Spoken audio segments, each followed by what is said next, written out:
23rd Annual San Diego Pediatric School Health Conference. I'm not sure, I think when you come on, you're already muted, but if you're not, please do, just in case your phone rings or your dogs start barking.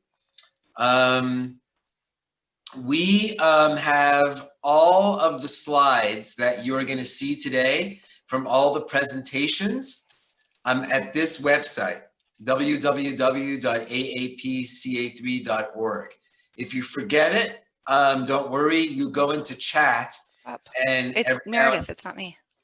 And every now and then you will see that very same website to get your presentation and slides on that chat. And I'll remind everybody between speakers as well in case there's new people coming in. So bear with me there.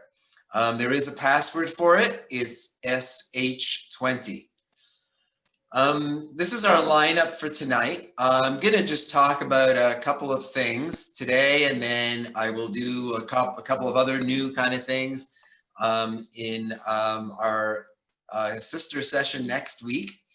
And then we'll have about half hour for everyone to speak, and we will have some time for questions at the end. You can write your questions as you think of them into chat, and we will be monitoring those questions during the session, and we will ask them for you at the panel Q&A at 8:15 before we totally adjourn. Now, if you're wondering where you're going to get your credits for this, your continuing medical education or nursing credits for this, you will be mailed, or I should say emailed, some questions and an evaluation after next Wednesday's session. You will automatically, if you're registered for this conference, you will get an email. And once you fill that out, you will then be eligible to get your CME credits. Next slide.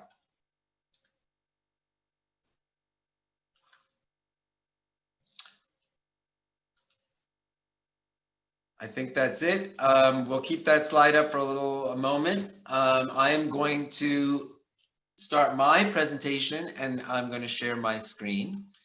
But in the meantime, go to www.aapca3.org. Oh, I can't. Yeah, okay, good.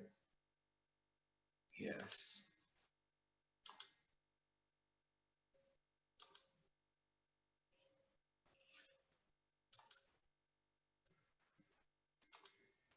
Okay, can everyone see my screen? Can I see some shaking heads? You can see it? Okay, good.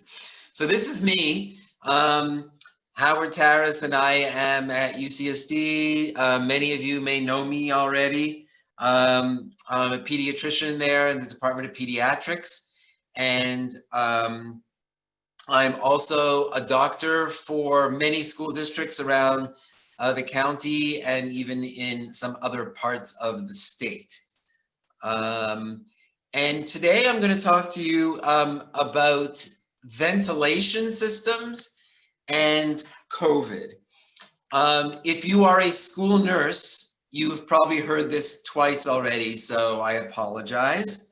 However, if you are one of our many pediatricians that is listening today, I would like you to hear the kind of advice I'm giving to schools in relation to ventilation and COVID for the classrooms, because it's driving a lot of answers to many questions I'm getting and a lot of the policies that I'm giving.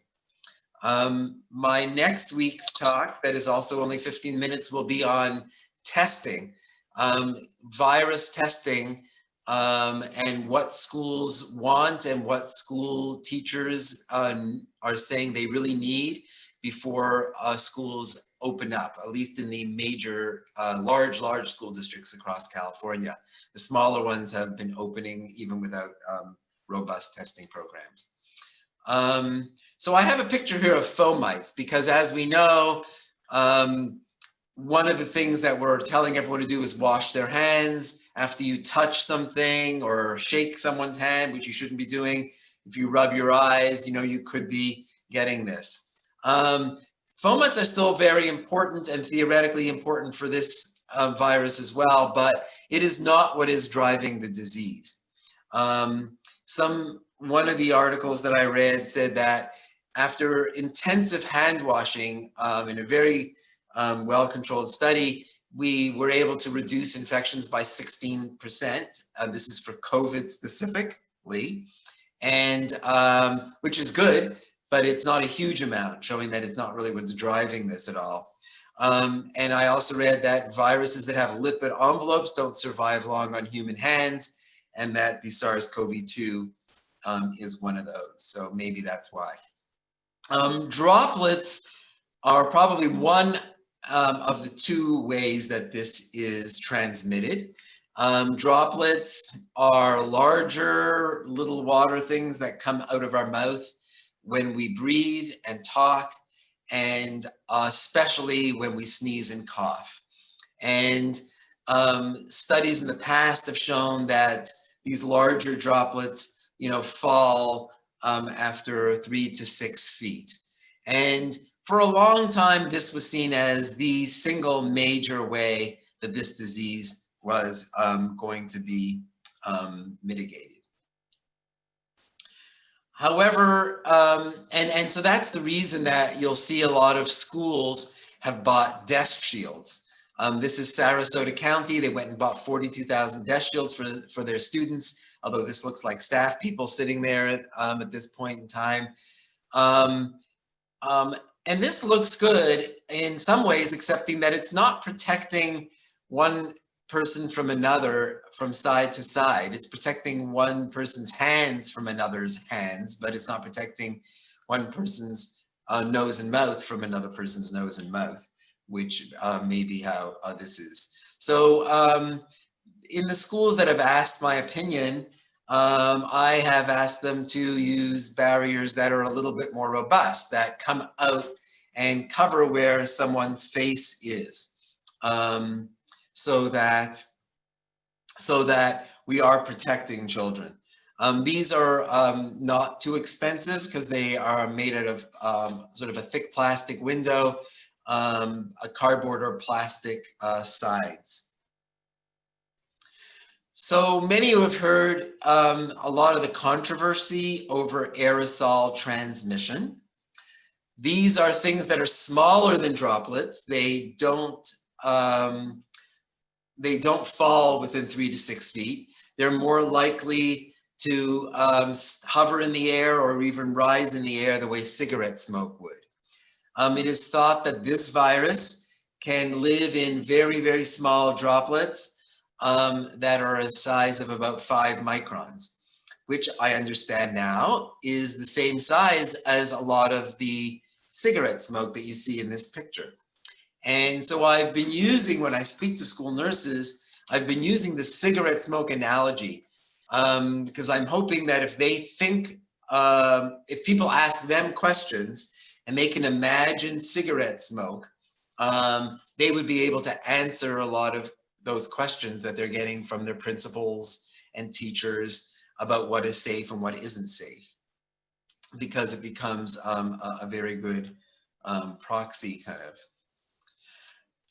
There are many studies now that make people think that this is driven at least somewhat by aerosol versus droplets alone.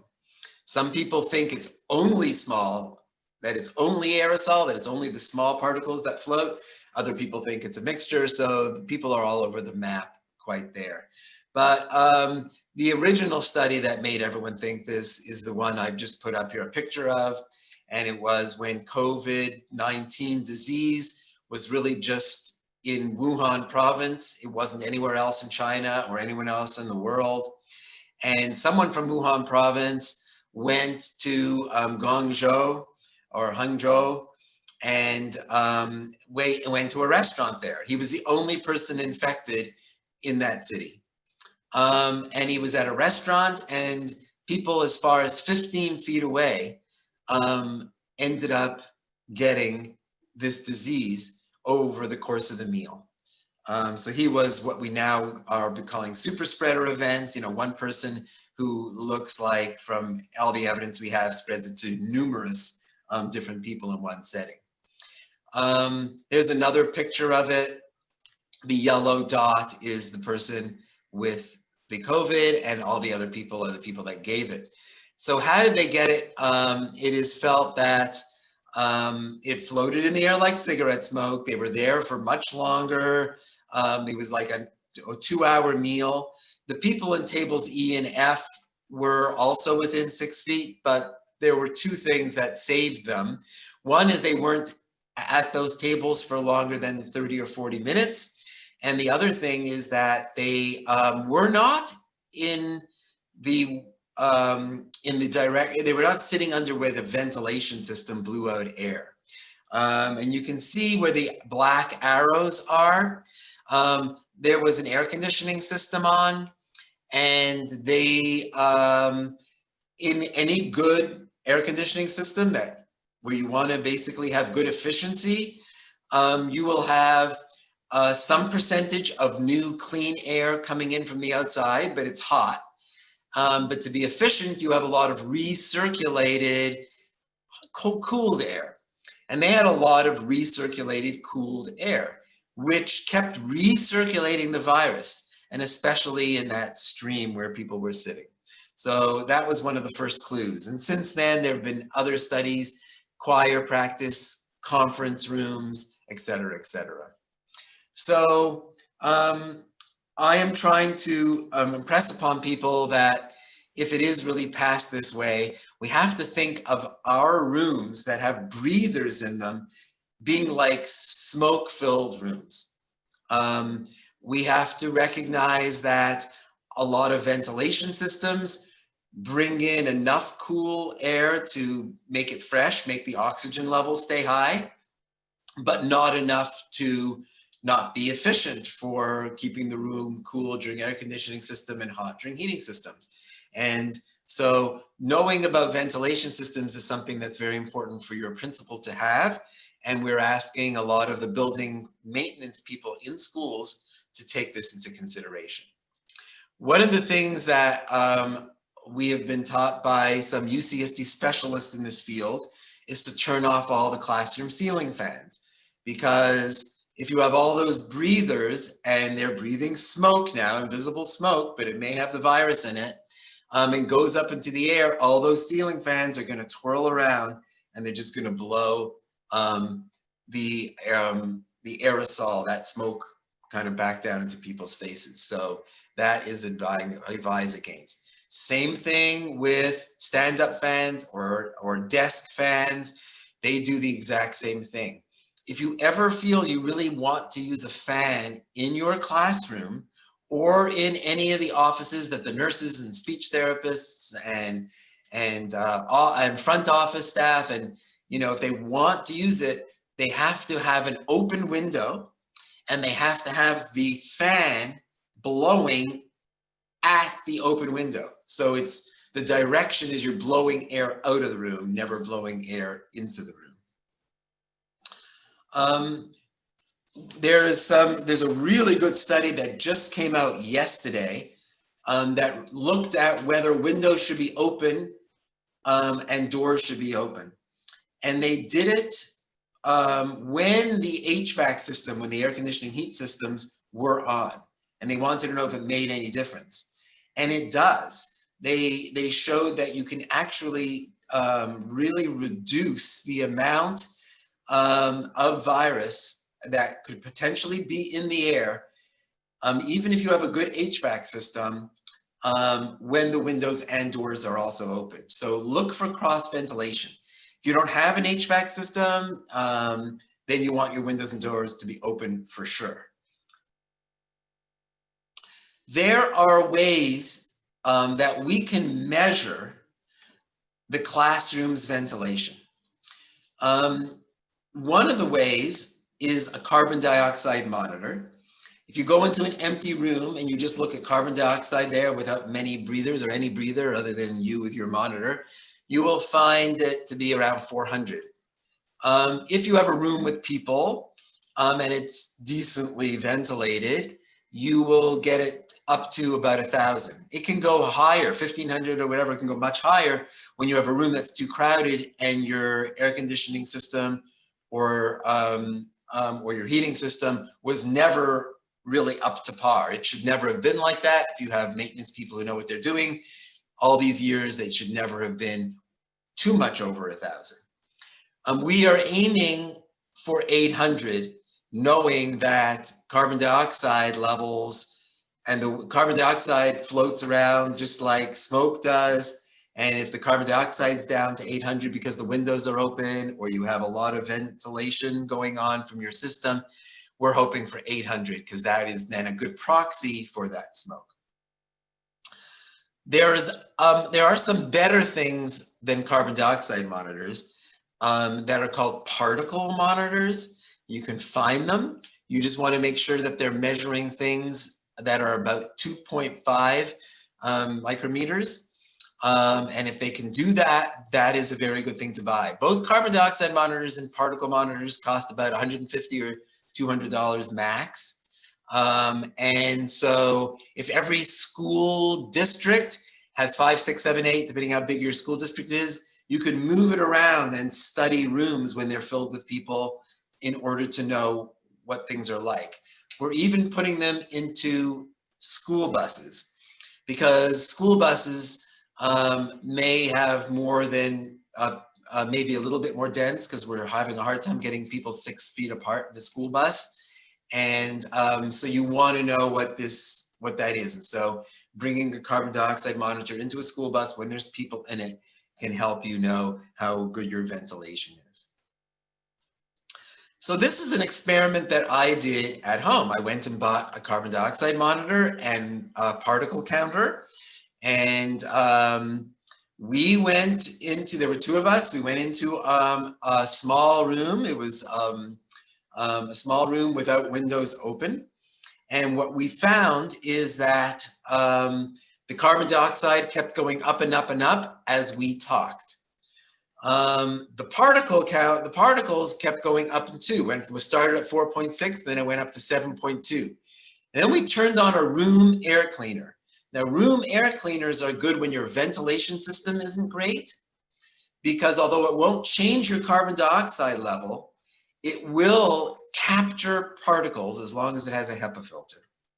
And so it went right down after. You can see that it went down. And so that's the end of my presentation. I hope it was useful for answering questions that pediatricians may have, or certainly school nurses may have.